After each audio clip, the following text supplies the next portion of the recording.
Welcome back guys. अब हम पढ़ेंगे यूनिट 4 अपना English literature paper 1 structure and translation का, जिसमें अपन पढ़ेंगे IP symbol and IC analysis. तो फर्स्ट ऑफ ऑल अपन स्टार्ट करते हैं आईपीए से। क्या है इंटरनेशनल फोनेटिक अल्फ़ाबेट्स। सबसे पहले तो जो मैंने आपको एक्सप्लेन किया था कि फोनेटिक अल्फ़ाबेट्स क्या होते हैं, ये स्पीच साउंड्स होते हैं। फोनेटिक अल्फ़ाबेट्स स्पीच साउंड्स हैं, जैसे कि अ ई उ ऊ पा सा, कुछ भी ये सारी चीज़ें जो है जो स्पीच साउंड्स हैं ये सब फोनेटिक अल्फ़ाबेट्स में आते हैं। ठीक है, तो ये बना कब था? तो ये बना था लेट 18 सेंचुरी में। ओके, और बनाया किसने था? इंग्लिश और लिटरेचर के टीचर्स का ग्रुप था, उनने बनाया था। उसमें लीड रोल में थे पॉल पेसी। और ये है क्या? ये है रिप्रेजेंटेशन ऑफ स्पोकन लैंग्वेज। अब जो अपन बोलते हैं, जो वर्ड्स अपन यूज़ कर रहे हैं, उसका रिप्रेजेंटेशन कैसा होगा? लिखेंगे कैसे उनको? जो अपन प्रोनाउंस कर रहे हैं उसको अपन लिखेंगे क्या? तो आईपीए बनाया गया था उसी चीज़ के लिए। अब ये ज़रूरी क्यों है? इसकी ज़रूरत क्यों पड़ी बनाने की? देखो, जो लेटर्स होते हैं, मान लो एक ही लेटर है पर वो हमेशा सेम साउंड नहीं देगा। ज़रूरी नहीं है कि वो हमेशा सेम साउंड ही दे। जैसे कि CU2 कट होता है तो PUT पुट होता है। कट, पुट, बट, अलग अलग इनके बीच में डिफरेंस है। ठीक है, और जैसे कि अपन देखें गेट और सेट, इनमें देखना, इनमें लेटर्स का डिफरेंस है पर प्रोनाउंसिएशन सेम है। ओके, तो ये एग्जांपल्स दिए थे। ठीक है, तो इसमें फर्स्ट चीज़ ये हो गई। और दूसरा है words don't show their sound always. ज़रूरी नहीं है अगर वर्ड लिखा है तो उसका वही साउंड निकले, प्रोनाउंसिएशन अलग हो सकता है उस वर्ड का। जैसे कि नाइफ लिखा होता है, KNIFE स्पेलिंग है, पर अपन पढ़ते हैं उसको नाइफ है। के यूज़ ही नहीं होता उसमें, नाइफ पढ़ते हैं। ई का तो साउंड ही नहीं आ रहा है। जैसे EGG एग है, तो ई का साउंड यहाँ एग के रूप में है, ए जैसा साउंड आता है एग में। ठीक है, और नाइफ में फ के बाद कुछ साउंड ही नहीं है ई का, पर ई तो दोनों जगह यूज़ हुआ है ना।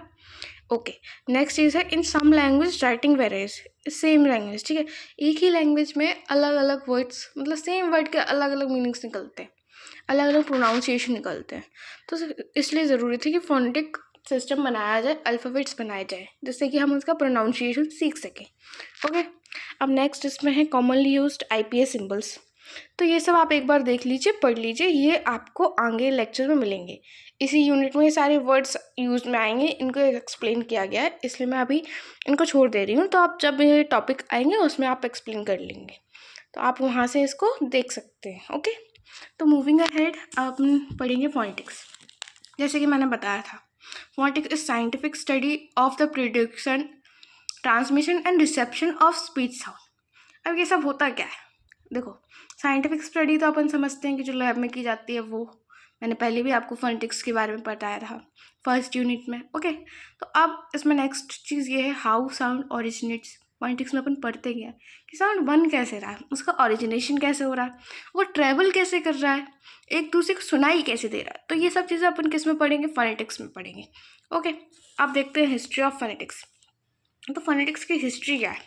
अगर हम एंशियंट हिंदू टाइम में देखें तो जो वेदास थे, ऋषि मुनियों ने लिखे थे, वेद लिखे थे।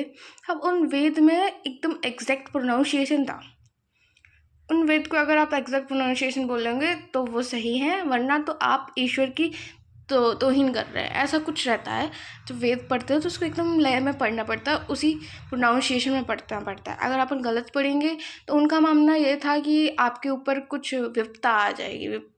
ठीक है, तो तब से उनको पता था कि प्रोनाउंसिएशन ज़रूरी है। ठीक है, और प्रोनाउंसिएशन होना चाहिए, करेक्ट प्रोनाउंसिएशन। अब जो पैनी एक लिटरेचर वर्क करते थे, ठीक है, तो उनका वर्क्स भी जो 400 BC का था, उसमें भी अपन को प्रोनाउंसिएशन के बारे में जानने को मिलता है कि वहाँ ज़रूरत थी।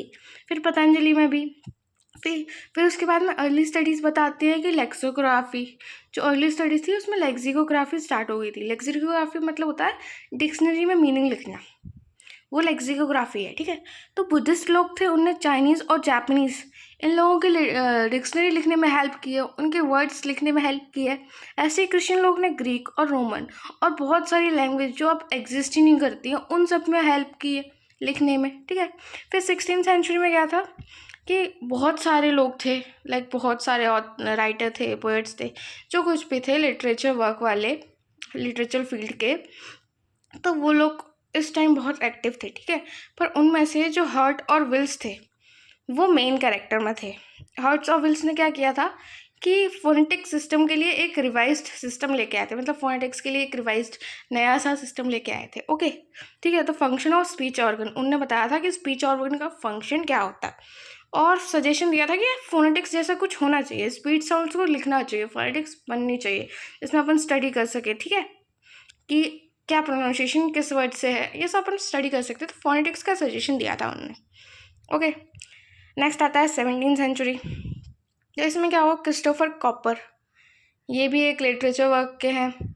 इनने वर्ड्स को प्रोनाउंस करना बताया था, जैसे कि वर्ड्स कैसे, जेंटलमैन, लेडीज़, मर्चेंट्स, मतलब जिनमें एस साउंड्स लगाओ, या फिर जो प्लूरल वर्ड्स होते हैं ना, उनको उनने बताया था। इसमें जेंटलमैन मेरे से गलत लिख गया है, MEN मैन होगा, प्लूरल के लिए उन्होंने दिए थे इतने सारे वर्ड्स। ओके, और भी काफ़ी वर्ड्स थे इनके। नेक्स्ट आता है अपना 18वीं सेंचुरी में। तो 18वीं सेंचुरी में क्या हुआ कि फोनेटिक्स पे ध्यान नहीं दिया गया। अब ध्यान किस चीज़ पे था, डिक्शनरी लिखने के ऊपर। डिक्शनरीज आए, वर्ड्स, काफ़ी सारे वर्ड्स पढ़े जाए, नए नए वर्ड्स सीखे जाए, तो पर बोलने पे ध्यान नहीं दिया गया, उसके साउंड पे, प्रोनाउंसिएशन पे ध्यान नहीं दिया गया। ओके, फिर नेक्स्ट आता है 19वीं सेंचुरी में। तो 19वीं सेंचुरी में एक इन्फ्लेशन आई, तो उसमें क्या हुआ कि IPA का डेवलपमेंट हो गया, इंटरनेशनल फोनेटिक अल्फ़ाबेट बना दिए गए। तो ये बहुत बड़ी डेवलपमेंट थी 19वीं सेंचुरी की। ओके, तो 20वीं सेंचुरी में क्या हुआ, instrument use to study phonetics like oscillograph, spectrograph etcetera. 20वीं सेंचुरी में अपने पास काफ़ी सारे इंस्ट्रूमेंट आ गए जिससे कि अपन फोनेटिक्स की स्टडी कर सके। ओके, अब पढ़ते हैं ब्रांचेस ऑफ फोनेटिक्स। तो फोनेटिक्स की ब्रांचेस में क्या क्या है, देखो 3 ब्रांचेस हैं, अकॉस्टिक, ऑडिटरी और आर्टिकुलेटरी। देखो, इसमें सबसे कम इम्पॉर्टेंट है ऑडिटरी, जिसके बारे में ज़्यादा कुछ दिया ही नहीं गया है, पर अपन को पढ़ लेना चाहिए, ठीक है। तो ये किस चीज़ से रिलेटेड है, अगर आप वर्ड समझे ऑडिटरी, अगर उनको सुनाई दे रहा, ऑडियो रिलेटेड कुछ लग रहा है ना, तो इसमें हियरिंग और परसेप्शन, मतलब सुनना, वो कैसे सुनना समझना, उस चीज़ से रिलेटेड है। पिच और उसकी लाउडनेस, जो वॉइस आ रही है उसकी पिच क्या है, उसकी लाउडनेस क्या है, केवल सुनने पे, ठीक है। और फिर नेक्स्ट आता है अपना अकॉस्टिक। अकॉस्टिक में क्या है, physical property of speech sound. Upon speech sound की फिजिकल प्रॉपर्टी देखते हैं अकॉस्टिक में। फिजिकल प्रॉपर्टी में क्या क्या आ जाएगा, उसकी फ्रीक्वेंसी क्या है, उसकी साउंड वेव क्या है, एम्पलीट्यूड क्या है, ड्यूरेशन क्या है, एक जगह से दूसरी जगह ट्रैवल करने में। आप देखें तो ये सारे फिजिक्स के टर्म्स मिल रहे हैं अपन को। तो जो भी फिजिक्स के टर्म्स मिले फिजिकल प्रॉपर्टी में आप लिख देना, ध्यान हो आपको जो भी आ जाए, ठीक है। बस पिच और लाउडनेस ध्यान रखना, जो कि अपने ऑडिटरी में आता है। ओके, नेक्स्ट है आर्टिकुलेटरी।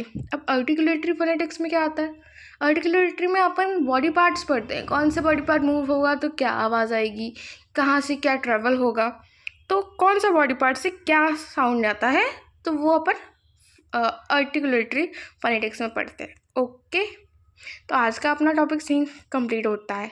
मिलेंगे नेक्स्ट वीडियो में। Please like, share and comment.